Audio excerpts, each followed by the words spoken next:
The National Coal Council is pleased to be celebrating its 30th anniversary in 2014. Throughout its history, the Council served a vital role in advising the Secretary of Energy on policy and technology issues related to coal. The Council serves a unique role in its advisory capacity to the Secretary.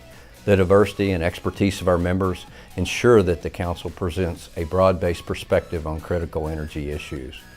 Today, those issues are front and center as our nation addresses how to meet our growing energy needs using domestic resources that are abundant, affordable, reliable, and environmentally sound.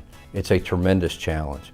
The National Coal Council is pleased to play a vital role in that conversation and to contribute its perspective on how to move forward for the highest and best good of our nation.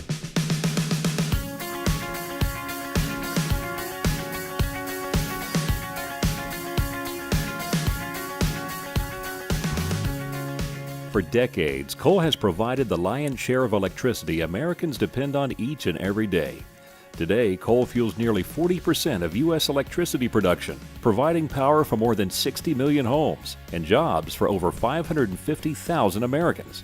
Coal is one of life's necessities. We see the importance of coal every day in terms of how people live their lives. It is our greatest domestic energy resource. It's here, we have it. Coal brings a tremendous value as a relatively inexpensive source of electricity generation. Coal provides power for over 3.4 million businesses.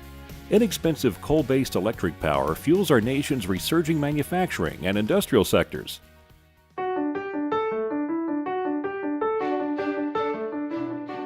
America has enough coal within our borders to power our nation for 300 years. Our nation's coal reserves are located widely throughout the U.S. They're a stable resource, safe to transport, store, and use.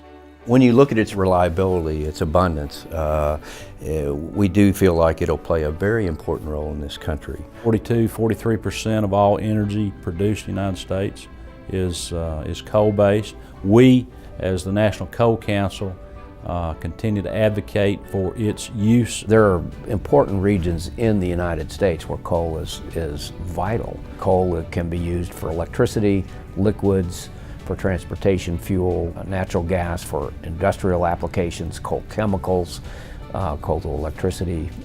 All of those things can be done with coal. Anything that oil and gas does, coal can do. Coal is a low-price fuel.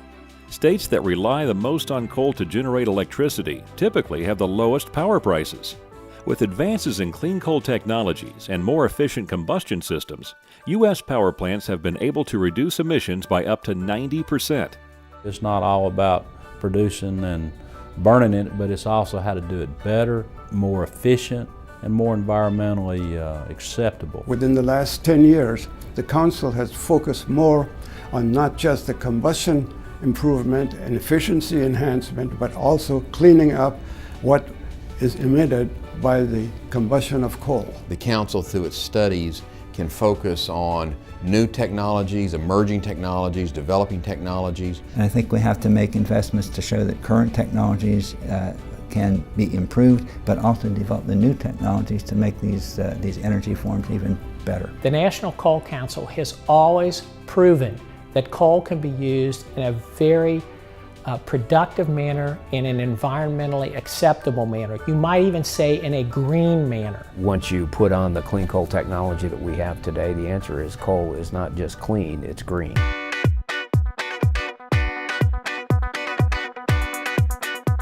The National Coal Council is a government-chartered group and federal advisory committee organized under the laws of the Federal Advisory Committee Act, or FACA. The National Coal Council is governed by the FACA. The FACA requires that no advisory panel should act unless it's pursuant to a charter. The charter includes the purpose and scope of the FACA and details as to operation, budget. The National Coal Council is also organized as a 501c6 corporation. The 501c6 provides the administrative support and organizational expertise to the FACA group. We provide expertise and guidance from the coal industry perspective to the Secretary of Energy. We are not a lobbying group. We do not engage in any lobbying activities. To have an open forum to where anybody in the public has the ability to come in and state an opinion at our meetings is a pretty powerful thing. The National Coal Council has a unique niche. It has one customer, the Secretary of Energy, who asks the council to do certain studies. The membership of the council then takes that task on and they speak back directly to the Secretary with specific recommendations. These studies have been conducted at no cost to the Department of Energy. Our membership absorbs the cost and provides the expertise that the council needs to get these studies done.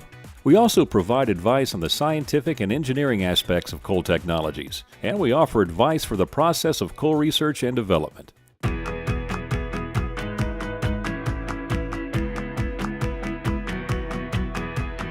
The National Coal Council's strength resides in the diversity and expertise of our members. The National Coal Council is a voluntary organization. No one gets paid to serve, and in fact, most of them have to spend their own money to participate. If you look at the breadth of experience that people in the council have, whether academia, regulators at the state level, engineering community, the utility community, the producer community, it's a very broad-based men and women council. We touch the coal chain from coal production, transportation, consumption, as well as technology. You have to have professionals, you have to have corporate executives, you need advisors from all aspects of the industry. We really offer a very broad perspective with our knowledge to the Secretary of Energy and his staff. And I think that's critical as we look at the future of this nation and the energy sources and the important role that coal can play. You get wisdom from this whole breadth and depth of the council that lets them focus on promising technologies, showcase those technologies, and give advice and counsel, and then direction, hopefully, to the Secretary of Energy. Each and every one of them accept an appointment, a specific personal appointment from the Secretary of Energy. This does not come from what you do from the standpoint of what company you work for. This comes because you are an expert.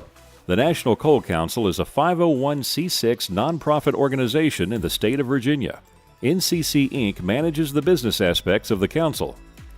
We rely on annual voluntary contributions from our members, from the investment of the council reserves, and from our generous sponsors.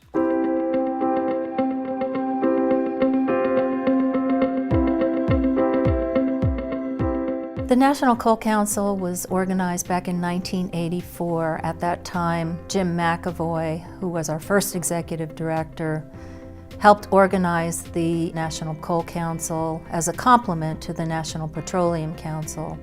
Secretary Hodel noted that the Reagan administration believes the time has come to give coal, our most abundant fossil fuel resource, the same voice within the federal government that has existed for petroleum for nearly 4 decades. Jim was tasked with starting a federal advisory committee from nothing.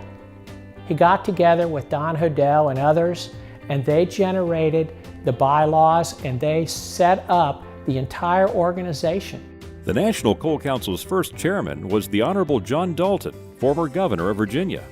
Jim McAvoy was the National Coal Council's first chief executive and served for 14 years. Bob Beck assumed the role of executive director in 1998 and served for 15 years.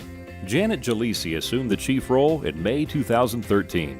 Since our inception in 1984, we've done over 30 studies for the Secretary of Energy on topics ranging from coal exports and coal technology exports to coal reserves, climate change, global carbon management, a variety of issues and a variety of topics. The Council, through its studies, can focus on new technologies, emerging technologies, developing technologies. To help improve the coal industry and the energy industry, you really have to put some numbers behind that, and I think that's what the National Coal Council can do. And I think we have to make investments to show that current technologies can be improved, but also develop the new technologies to make these energy forms even better. What we focus on here is the use of coal, how it makes people's lives better through affordable, available energy.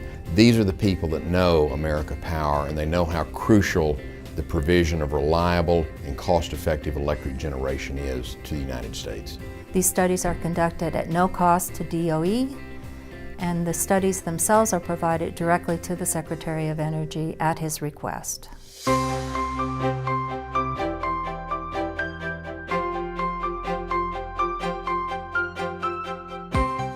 The National Coal Council was founded based on the conviction that the Industry Advisory Council on Coal could make a vital contribution to America's energy security.